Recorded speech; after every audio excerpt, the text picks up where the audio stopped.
नमस्कार, सगरमाथा विशेषमा स्वागत छ। म कृष्ण तिमल सिन्हा।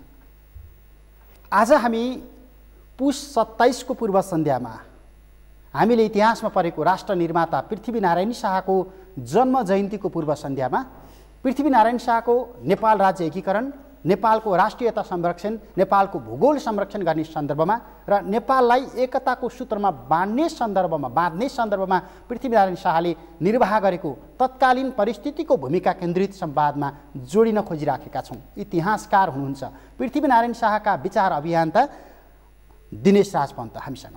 स्वागत छ यहाँलाई। धन्यवाद। यही पृथ्वी जयन्तीमा हामी सम्झिन्छौँ प्राय तपाईँलाई। हजुर। त्यसको अगाडि, त्यसको पछाडि अथवा त्यही दिनको सन्दर्भमा आज पनि त्यही। अब हामी नजिक छौँ, पुष 27 को नजिक छौँ।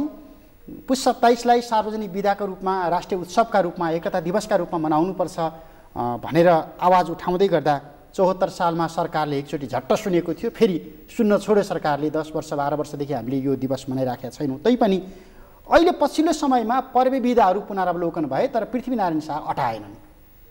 किन अटाएनन् होला पृथ्वीनारायण शाह सिंहदरबारको त्यो सार्वजनिक विदाको सूचीमा? मलाई के लाग्छ भनेदेखि विदा चाहिँ दिनुपर्छ कि पर्दैन, आवश्यक छ कि छैन, त्यो विचारणीय कुरा हो।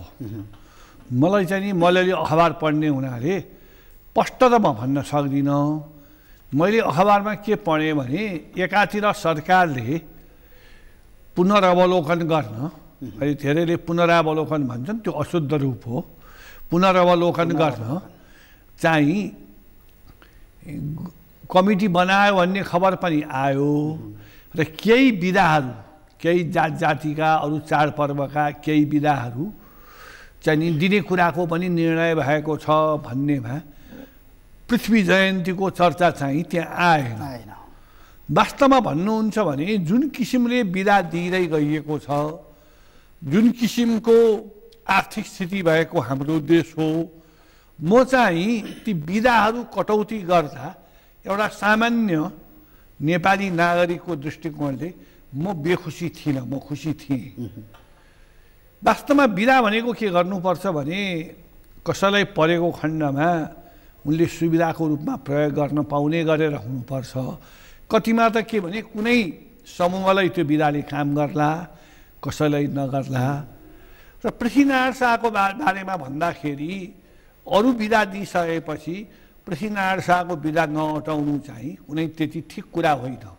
तर विधा दिँदैमा जुलुस निकालेर ठुलो ठुलो र्याली गर्दैमा पृथ्वीनारायण शाहको मूल्याङ्कन हुँदैन। पृथ्वीनारायण शाहलाई हामीले बुझ्ने भनेको कुरा के भने हामीलाई नेपाल चाहिँदैन भने हामीले पृथ्वीनारायण शाहलाई बिर्सिदिए हुन्छ। हामी नेपाल चाहिन्छ हामीलाई, हामी नेपाली भएर बाँच्न खोज्छौँ भनेको भए पृथ्वीनारायण शाहलाई हामीले बिर्सन मिल्दैन। विदा दिनु नदिनु त त्यसको एउटा पक्ष हो। पृथ्वीनारायण शाहका योगदान र भूमिका कसरी ग्रहण गर्ने, कसरी तिनका राम्रा नराम्रा पक्ष विक्रम सम्वत 1819 मा आएको मुसलमानी सेनालाई र विक्रम सम्वत 1824 मा आएको अङ्ग्रेजी सेनालाई पृथ्वीनारायण शाहले कुन शक्तिले हराए? पृथ्वीनारायण शाहको राज्यभन्दा धेरै अघि बढिसकेको विक्रम सम्वत 1871-72 को नेपाल अङ्ग्रेज युद्धमा हामी नेपालीहरूले 3 खण्डको 1 खण्ड भूभाग गुमाउन पर्यो। अरू हामीका समसामयिक देशहरू बलिया हुँदै गएकामा, हामीभन्दा कमजोर देशहरू पनि बलिया हुँदै गएकामा हामीहरू किन कमजोर हुँदै गएका छौँ? ती सबै कुराको मूल्याङ्कनको लागि पृथ्वीको बारेमा उनको स्तुति गर्ने होइन अथवा उनलाई एकरो गाली गर्ने होइन।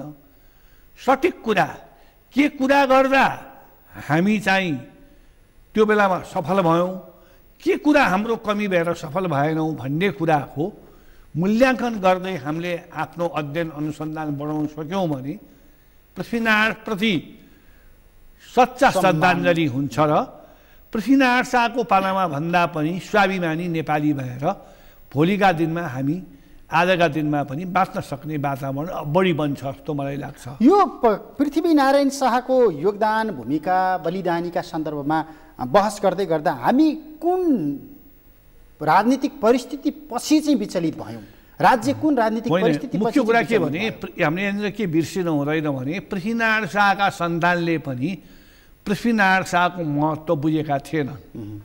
पृथ्वीनारायण शाहको नाम लिएपछि हाम्रो राज्य अड्छ भन्ने दृष्टिकोणले उनीहरूले काम गरेका हुन् र स्वयं पृथ्वीनारायण शाहलाई पनि त्यो कुरा थाहा थियो। अहिले हामी जुन उपदेश अथवा दिव्य उपदेश भन्छौँ त्यो उपदेश दिनुको मूल कारणमध्येमा पृथ्वीनारायण शाहलाई मेरो जेठो छोरा उनले स्पष्ट नभने पनि प्रताप सिंह शाह योग्य छैन। गोर्खाली दरबारमा गोर्खाली परम्परामा चलेको बाबु पछि जेठो छोरा राजा हुने परम्परा त उनी तोड्न चाहँदैनथे, तोड्न खोज्दैनथे, तोडेनन् अथवा शक्ति थिएन। तर उनको उपदेशबाट हामी बुझ्छौँ। बुढा मरै भाषा सरै भनी भन्छन्, तिमीहरूलाई सुनाइ गएको भया, तिमीहरूले तिम्रा सन्तानलाई सुनाउनम् र तिम्रा सन्तानले हाम्रा सन्तानलाई सुनाउनम् र यो राज्य थामी खानन्। उनलाई आफ्नो सन्तानको पनि प्रेम छ, राज्यको पनि प्रेम छ, तर मेरो उत्तराधिकारी योग्य छैन भन्ने भाव, राज्य थाम्नको लागि योग्य छैन भन्ने भाव उनलाई आइसकेको छ। त्यो संसारका इतिहासमा पनि हुन्छ, कोही कुरा मान्छे योग्य हुँदैमा। र मैले फेरि अहिले पनि फेरि बारम्बार भन्छु कि जस्तो आज हामी यहाँ अनाम नगरमा बसेर यो संवाद गरिरहेका छौँ, यसको नगिचाइ आजभन्दा 250 वर्ष अगाडिको कुरा हेर्ने हो भने नगिचाइको कोपुण्डोल त्यो पाटन राज्यमा पर्थ्यो। हामी अहिले काठमाडौँ राज्य अन्तर्गतमा छौँ, कान्तिपुर नगरी 250 वर्ष अगाडि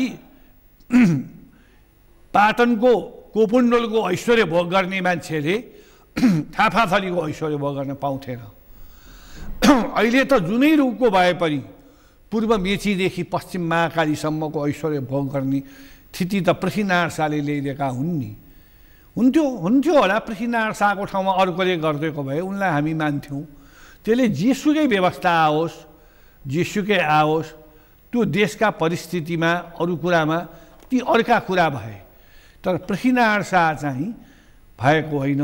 र मलाई के लाग्छ भने यस्ता मिडियाहरूले यस्ता सभ्यवाला भए, दृश्यवाला भए, प्रिन्टवाला भए, युनिभर्सिटीहरूले भयो, प्रज्ञा प्रतिष्ठानहरूले भयो, राष्ट्रिय आयोग जस्ता संस्थाले भयो, मन्त्रालयहरूले भए, शिक्षा मन्त्रालय, संस्कृति मन्त्रालयले पृथ्वीनारायण शाहलाई अहिले पनि एकरो गाली गर्ने पद्धतिका मान्छे पनि धेरै छन्।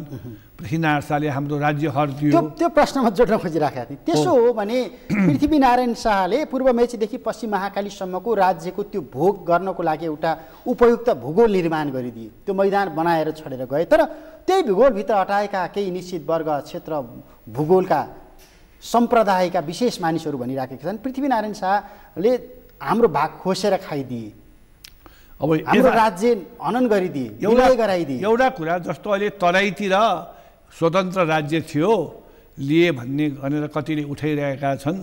तराईमा पृथ्वीनारायण शाहको समयमा तराईमा स्वतन्त्र राज्य थिएन। निश्चय नै काठमाडौँ थियो, पाटन थियो, भातगाउँ थियो, मकवानपुर थियो, अरू थियो। हुन त पृथ्वीनारायण शाहले चाहिँ पूर्वपट्टि त अहिलेको नेपालको वर्तमान सिमाना मेचीभन्दा परफम्म पनि पुग्न सके। पश्चिमतिर त आफ्ना पुर्खा द्रव्यशाली विक्रम सम्वत 1616मा कमाइदिएको चेपे मर्स्याङ्दीभन्दा पारी उनी केही काल त गए, तर उनको विजय स्थिरता भएन र उनी फर्किन बाध्य भए पश्चिमको। तर के भने यहाँ प्रश्न के छ भने ती राज्यहरू पृथ्वीनारायण शाहको नेपालको पुनः एकीकरण अभियानले एउटा समुन्नत राष्ट्रको रूपमा, जो पछि कुनै बेला त अहिले मानिसहरू किल्ला काँगडासँग भन्छन्, किल्ला काँगडा प्रसिद्ध एउटा काँगडाको किल्ला छोडेर चम्बासम्बा पनि लिएर झन्डै रावी नदीको छेउसम्म पुग्यो र खण्डा पञ्च हिमालयस्य कथितौ नेपाल कुर्मा चलौ केदारोथ जलन्धरोथ रुचिर कश्मीर सङ्गन्तिम भनेर हिमालका 5 खण्डमध्ये काश्मीर एउटा छोडेर 4 खण्डलाई आफूमा अन्तर्भुक्त गर्न समर्थ भयो। पछि 1871-72 को युद्धबाट पूर्व मेचीदेखि पश्चिम महाकालीमा खुम्चिन बाध्य भयो। त्यो राज्य नभएको भए ती राज्यहरू अहिले उनीहरूले पनि स्वतन्त्र ढङ्गले पूर्व मेचीदेखि पश्चिममा बासिन्दाले पूर्व मेचीदेखि पश्चिम महाकालीसम्मको ऐश्वर्य जुन भोग गर्न पाछन् त्यो हुन्थेन र यो अन्य अरू नै राज्यमा मिलिसकेको विलय हुन्थ्यो र न हामी नेपाल हुन्थ्यो न नेपाली हुन्थ्यौँ र कमसेकम लिच्छवी कालदेखि जुन नेपाल भनेर यस भूखण्डमा प्रसिद्ध भएको विस्तृत राज्यको अस्तित्व लुप्त भइसक्थ्यो। अब यो जस्तो पृथ्वीनारायण शाहको त्यति बेलाको तत्कालीन विश्व राजनीतिक परिवेश अथवा क्षेत्रीय परिवेशका कुरा गरौँ, भारतमा आइराखेको त्यति बेलाको विस्तारवादी राजनीतिक चरित्र अथवा उत्तर चीन तिब्बतसँगतिर चलिराखेको त्यो द्वन्द्व, त्यो परिस्थिति हेर्दाखेरि पृथ्वीनारायण शाहले गोर्खाबाट म ठुलो विशाल राज्यको राजा हुन्छु भन्ने एउटा अभिप्रायले राज्य एकीकरण गरेका थिए कि मैले यो नेपाल भूगोललाई जोगाउनुपर्छ भनेर राज्य एकीकरण अभियान चलाएका थिए। त्यसमा पनि बुझाइ र भनाइमा फरक छ। मुख्य कुरा के छ भने विक्रम सम्वत 1616मा द्रव्यशाहले जितेदेखि नै गोर्खालीहरूमा एउटा विशिष्ट चरित्र के देखिन्छ भने योग्यम योग्याय दातव्यम, ठिक मानिसलाई ठिक ठाउँमा राख्नुपर्छ भन्ने खालको चरित्र देखिन्छ र पृथ्वीनारायण शाहका पुर्खाहरू पनि पूर्वतिर बढ्न खोज्ने पश्चिमतिर बढ्न खोज्ने जुन विजिगिसा प्रवृत्ति उनीहरूमा छ। निश्चय नै पृथ्वीनारायण शाहले सुरुमा गर्दा यो राज्य जितेर म ठुलो राज्यको राजा हुन्छु भन्ने अभियानले उनले गरेका होलान्, अवश्य गरेका हुन्। तर पृथ्वीनारायण शाह के देखिन्छ भने नेपालकै कुरा गर्ने हो भने पनि मुकुन्द सेनले जुन अभियान सुरु गरे, यक्षमल्लले जुन अभियान सुरु गरे, ती अभियान चाहिँ पृथ्वीनारायण शाहको अभियानभन्दा कम अभियान होइन। तर उनीहरूको पछि ती राज्यहरू बाँडिए। पृथ्वीनारायण शाहले आफ्ना भाइहरूसँग विरोध गर्न तत्पर भए, तर उनले राज्य बाँड्ने काम गरेनन्। त्यहाँबाट के देखिन्छ भनेर पृथ्वीनारायण शाहमा धेरै प्रमाणले इतिहास चेत पनि भएको हुनाले पृथ्वीनारायण शाहलाई पछिल्लो कालमा गर्दा चाहिँ यो भूगोल भनेको एउटै हो, यसलाई जोड्नुपर्छ। जस्तो एउटा कुरा के भने पृथ्वीनारायण शाह काशीमा गएको बेलामा उनको त्यहाँ डोटीका राजासँग भेट भएको हुन्छ, श्रीमोडको राजासँग भेट भएको हुन्छ। त्यहाँ पृथ्वीनारायण शाहको मुखबाट वंशावली कालले के निकालेका छन् भने पहाडमा बस्दा त हामी गोर्खा, डोटी, श्रीमोड इत्यादि हुन्छौँ, यो मधेसमा आएपछि त हामी सबै पहाडिया हौँ, हामी एकै हौँ। त्यो सुसुप्त अवस्थामा रहेको एकीकरणको गर्ने कुराको भएर एकान्त, जस्तो उदाहरणको रूपमा भनौँ विक्रम सम्वत 1800 आश्विन 15 गते उनले नुवाकोट जिते। नुवाकोटबाट काठमाडौँ 7.5 कोस छ, काठमाडौँ उनले जिते विक्रम सम्वत 1825 आश्विन 13 गते। एउटा दृढता नभएको शासकले अथवा व्यक्तिले, कुनै समूहले एउटा यति भूभाग जित्नलाई त्यसमा नि उनका कति नोक्सान भए, झन्डै कहिलेकाहीँ उनकै जानमा पनि तलमाथि पर्न खोज्यो। उनका ठुला भारदार कालुकाने प्रवृत्ति मारिए, भाइकै आँखामा चाहिँ बाण लाएर कानो भए सूर्यप्रताप शाह। यस्तो भएर 25 वर्षसम्म त्यो निरन्तर त्यो भावना उनीमा पुनर्जागृत नभएको भए एकनाथसँग त्यो भावना रहन्थेन। र सबभन्दा ठुलो कुरा त के भने भइहाल्यो नि, कमाइहाल्यो, आफूलाई बढी राखिन्थ्यो होला। भाइहरूले पनि धेरै ठुला कुरा माया होइनन्, सानो टुक्रा भए पनि राजा बन्न पाएपछि त मान्छे दङ्ग परिहाल्छ नि। प्रवृत्तिमा जान सक्थे, तर उनी गएनन्। त्यसैले त उनमा त्यो दृढता थियो भने ल एकछिनलाई मानौँ कि उनमा त्यो दृढता थिएन रे, उनले खालि राज्य मात्रै बढाउन गरेका हुन्, अरूको राज्य गरे रे, 1 मिनटलाई मानिल्याउँ। तर त्यो पृथ्वीनारायण शाहको त्यो काम गराइले के हो भने हामी नेपाल भन्ने राज्य पुनः खडा भयो, जो टुक्रिसकेको थियो, गोर्खा राज्य भएन। नेपाल राज्य जो पहिले प्राचीन कालदेखि थियो त्यो भयो। अर्को नेपाली भनेर हामीले आजको दिनसम्म कमसेकम बाँच्न सक्यौँ, त्यो त पृथ्वीनारायण शाहले गरेको हो नि। खालि गर्नुपर्ने कुरा के भने उनका गुणदोषको बारेमा उनी कुन कारणले गर्दा सफल भए अथवा कुन कारणले गर्दा असफल भए, अझ त्यसभन्दा पछिको हाम्रो नेपालको एकीकरण, नेपालको विकासमा किन पछि पर्यौँ, त्यो कुराको चाहिँ नि अध्ययन अनुसन्धान सबै मिलेर गर्नुपर्छ जस्तो मलाई लाग्छ। अब जस्तो राज्य भूगोल एकीकरण गरिसके पछाडि, शासकीय प्रणाली नेपाल राज्यको काठमाडौँमा केन्द्रित गरिसके पछाडि चाहिँ समग्र मुलुकको राष्ट्रियता अनि विकास समृद्धिका सन्दर्भमा पृथ्वीनारायण शाहको कुनै त्यस्तो दूरदृष्टि थियो भनेर भन्ने केही आधारहरू भेटिन्छ? जस्तो भनौँ न, उनले राज्य जोगाउनमा पनि हामीले बुझ्नुपर्ने कुरा के हो भने उनका दूरदृष्टिका धेरै हामी नमुनाहरू पाउँछौँ। जस्तो उनले सैनिक प्रयोग गरे पनि सैनिक बलको श्रेष्ठता मात्रै उनको होइन है, किनभने काठमाडौँ, पाटन, भक्तपुर, धनजनले, ऐश्वर्यले गोर्खाभन्दा धेरै सम्पन्न थिए। मकवानपुरको त कुरै नगर्नु, उनको ससुराली राज्य।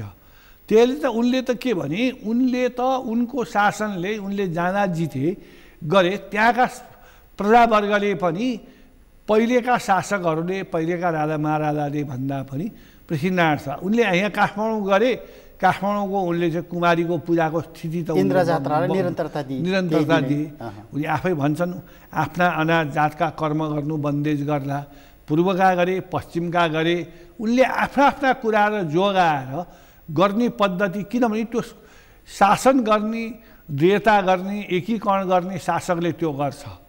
नभए त शासकले त के गर्छ भने यदि उनमा त्यो भावना नभएको भए त उनले त अन्यत्रका राज्यको पनि माल लुटेर गरेर यताउता गरेर गोर्खालाई सम्पन्न पार्ने कुरामा उनी जान्थे नि त।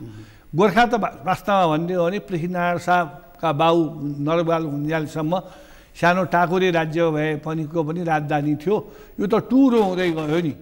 तर उनले के भने कुन कुरा गर्दाखेरि मेरो त्यो अभियान चाहिँ नि बढी सफल हुन्छ भन्ने दृष्टिकोण पृथ्वीनारायण शाहको दूरदर्शिता। जस्तो उनले मकवानपुर राज्य जिते, ससुराली राज्य। जस्तो तराईको चाहिँ बारा, पर्सा, रौतड, सर्लाही, जनकपुर आदि सेन राज्य मकवानपुर अन्तर्गत थियो, त्यो पनि उनको कब्जामा आयो। जब अङ्ग्रेजले विक्रम सम्वत 1824 आक्रमण गर्दा उनले तराईसम्म खुरुखुरु अङ्ग्रेजलाई आउन दिए। जब सिन्धुली चढ्न थाल्यो उनले आक्रमण गरेर हटाए। किनलक त्यहाँबाट चाहिँ तराई कब्जा गरेर बस्यो। पृथ्वीनारायण शाह आक्रमण गर्न गएनन्। यदि पृथ्वीनारायण शाहको थोरै सेना लिएर त्यो आक्रमण गर्न गए भए किनलकको ऊ त पाहाडमा भएर पो लड्न नसकेको अङ्ग्रेजी सैन्यले त्यो तराईमा त उसलाई ध्वस्त पारिदिन्थ्यो। 2-4 वर्ष उसलाई कब्जा गर्न दिए। पछि त्यहाँको मलेरिया, आम्दानी पनि त्यति नभएको, रणनीतिक कुराले पनि छोड्नुपर्ने बाध्यता पारेर उनमा रणनैतिक कुशलता निकै थियो उनलाई र उनी विचार गरेर काम गर्थे। उनले हेर्नुहोस् कस्ता कस्ता काम गरेका छन्।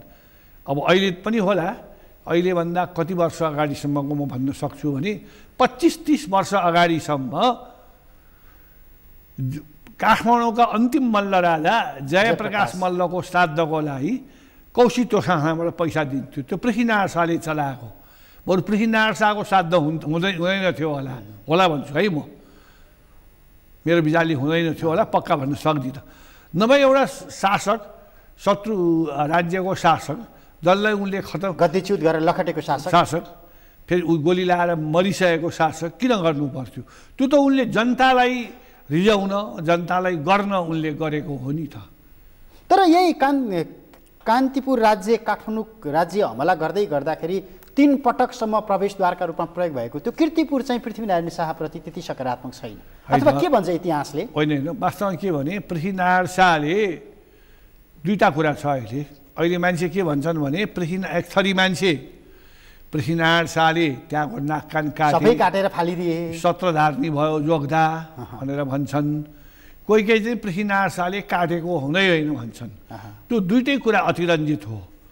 पृथ्वीनारायण शाह, अहिलेका पृथ्वीनारायण शाहका भक्तहरू भनौँ अथवा पृथ्वीनारायण शाहका विरोधीहरू भनौँ, तिनलाई अध्यता भन्न मिल्दैन के। अध्यताले त यद्गृह्णीमो तत्परीक्षोपन्नम, परीक्षाबाट जुन कुरा आउँछ त्यो लिन्छ नि त।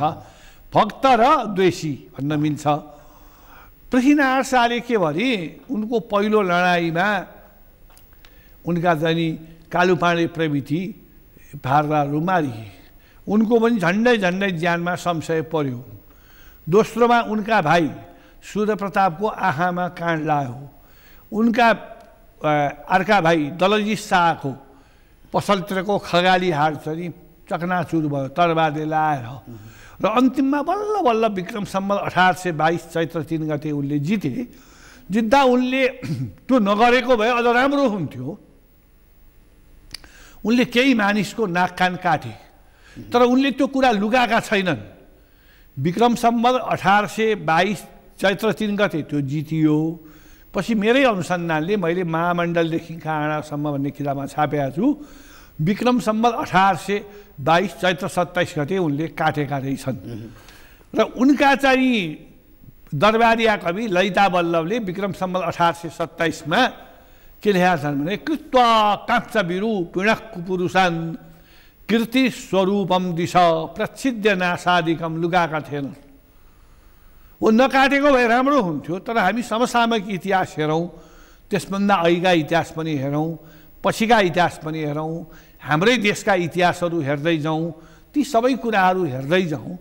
अब हामी चाहिँ त्यो चाहिँ अध्ययनले के भन्छ, विजयपछिको उन्माद थियो कि आफन्त भाइ भारदारहरूलाई पुगेको क्षतिपछिको त्यो एउटा अब त्यो क्षतिपछिको आक्रोश र अझ भन्ने चलन के छ भने त्यति डकुमेन्टमा उनीहरूले अन्तिममा केहीले आत्मसमर्पण गर्न ढोका खोलिदिए, खोलेपछि पनि फेरि घात गरेर केही गोर्खालीहरूलाई मारे। त्यसपछि उन्माद चढ्यो। पहिलेदेखिको उन्माद थियो, 1814 देखिको भनौँ न, 8 वर्ष लाग्यो नि त कीर्तिपुर जित्न त। 1814 ज्येष्ठ 19 गतेको पहिलो लडाइँ, 1822 चैत्र 3 गतेको होइन। उन्मादमा उनले गरे, नगरेको भए बढी राम्रो हुन्थ्यो। तर अरूले गरेका समसामयिक नेपालकैले पनि गरेका म त अलिअलि अखबार पढ्छु, मलाई हाँसो उठ्छ के। जस्तो अस्ति भर्खर मैले सामान्य कुरा, कुनै व्यापारीको पैसा चाहिँ वर्षौँदेखि चाहिँ रोकिरहेको थियो, फुक्का भयो। एउटाले फुक्का गरिदियो, उनले झिकेनन्, फुक्का गरेपछि अवश्य झिक्यो होला भन्ने आइराखेको छ, झिक्यो होला। अब त्यो भएपछि खाता चलाउन पाइँदैन भने जस्तो अहिलेको लोकतान्त्रिक यस्तो भनेको युगमा त त्यस्तो हुन्छ भनेदेखि त्यो युगमा उनले नगरिदिएको भए पृथ्वीनारायण शाहको 4 चाँद लाग्थ्यो होला। तर के भने त्यसले पृथ्वीनारायण शाहले गरेको कुरालाई र सबभन्दा ठुलो कुरा के मान्नुपर्छ भने पृथ्वीनारायण शाह त्यो कुरा लुकाउन चाहन्थेनन् के। लुकाउन नचाहनु त त्यो पनि एउटा महत्ता मध्येमा हो। यो मैले होइन, उनले आफूले गरेको कामलाई नै त उनका दरबारीहरूलाई अब यो हामीले पाएको ऐतिहासिक टिपोटमा त इतिहासमा पायौँ। उनका दरबारिया कविले त पृथ्वीनारायण शाहको तारिफ गर्न लेखेको किताब हो त्यो होइन। त्यसैले अब अहिले अतिवादी, अब अहिलेको त वैज्ञानिक युग, देश विदेश सबै कुरा बुझेको युग, यो युगमा त त्यस्तो किसिमले मूल्याङ्कन हुनु चाहिँ ठिक होइन।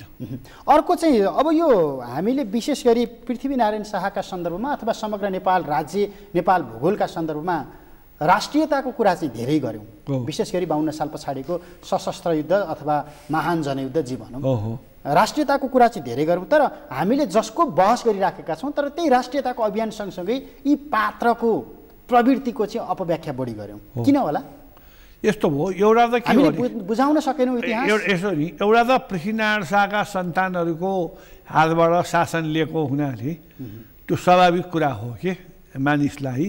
जस्तो 2007 को आसपासमा र त्यसको 8-10 वर्षसम्म मान्छेले राणा शासनको निन्दा गर्थे।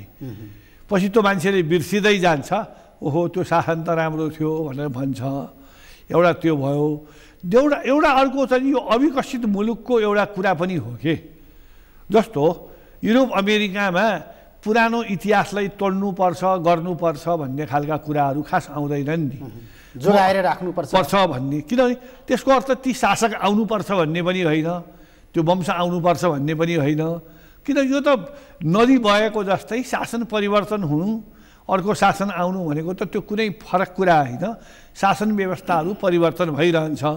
त्यही मैले अखबार पढ्ने हुनाले मैले एउटा के पढेँ भने यो इथियोपियाको राजधानी अदिस अबाबामा पहिलेका चाहिँ, त्यो त पहिले इटालीको चाहिँ अधीनको प्रदेश हो, इटालियन कलाका अदिस अबाबाका इथियोपियाका स्थानीय कलाका ठुला चाहिँ नि अहिले ऊ सम्पन्न हुँदै गएको ती पुराना काम लाग्ने दरबारहरू पनि भत्काउँदै पुरा आधुनिक खालका भने चाहिँ त्यो आफ्नो पुरानो कुराप्रतिको अब एक किसिमको गरिबी पनि भनौँ, अज्ञान पनि भनौँ, इत्यादि कुराले त्यसलाई रक्षा गर्नुपर्छ भन्ने कुराको भावनाले पनि त्यसलाई काम गरेको छ। र फेरि कुरा उठाउनु पर्ने मान्छेले पनि कसरी कुरा उठाएका छन् भनेदेखि पृथ्वीनारायण शाह चाहिँ नि लाई चाहिँ नि देवत्वकरण गरेर र आजको दिनमा पुष 27 गतेको प्रसङ्गमा हामीले सम्झनु पर्ने भनेको कुरा के हो भने पृथ्वीनारायण शाह नभएको भए अथवा पृथ्वीनारायण शाह निमित्त मात्रम भवसभ्य साचिन भनेर गीतामा भगवान् विष्णुले भने भगवान् कृष्णले भने जस्तै